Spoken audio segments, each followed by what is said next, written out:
Let's continue our discussion. So in the earlier video, we have seen that the direction of current is always towards the network.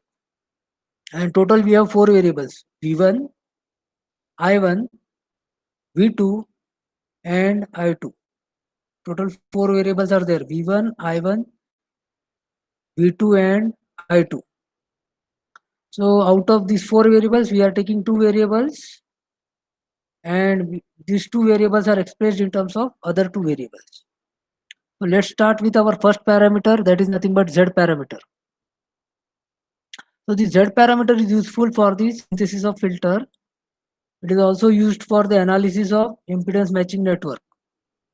So in filters it is used, and in the impedance matching network it is used. So basically in Z parameter we have V1. This V1 is expressed in terms of I1 and I2. Similarly, your voltage V2, output voltage V2, is expressed in terms of I1 and I2. So some function of currents. So this is the case with the Z parameter. So V1 and V2 are expressed in terms of I1 and I2. So how they are expressed?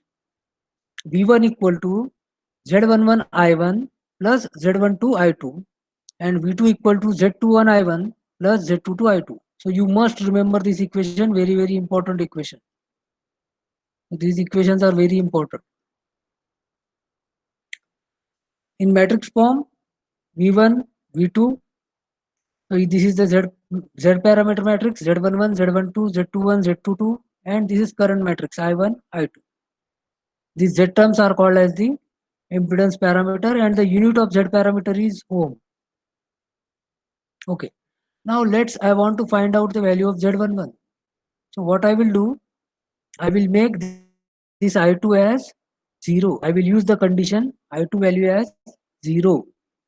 So if I2 is 0, then this equation number 1 becomes, let us say this is my equation number 1. So V1 equal to Z11 I1. So Z11 equal to V1 upon I1. And the condition is that I2 equal to 0. I2 equal to 0, that's why it is also called as open circuited. Current we are making 0.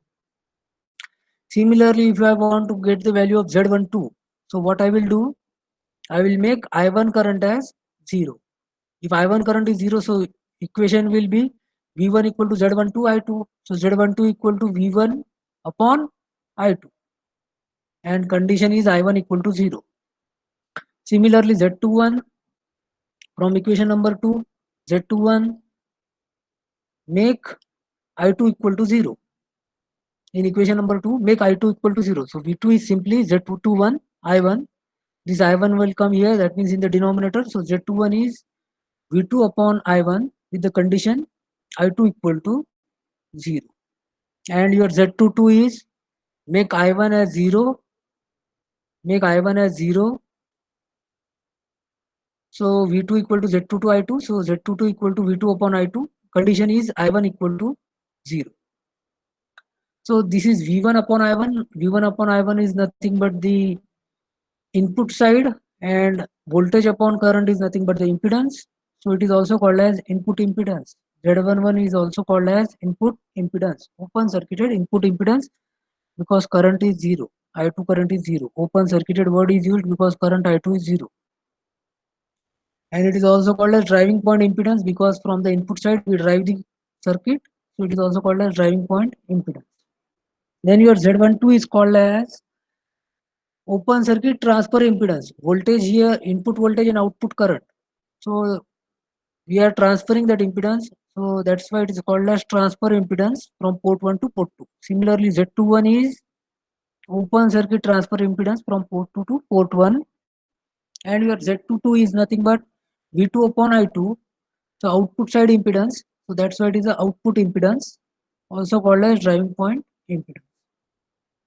Now this circuit can be represented in terms of, this circuit can be represented with this model. Z parameters can be represented with this model. So if I apply KVL in this loop,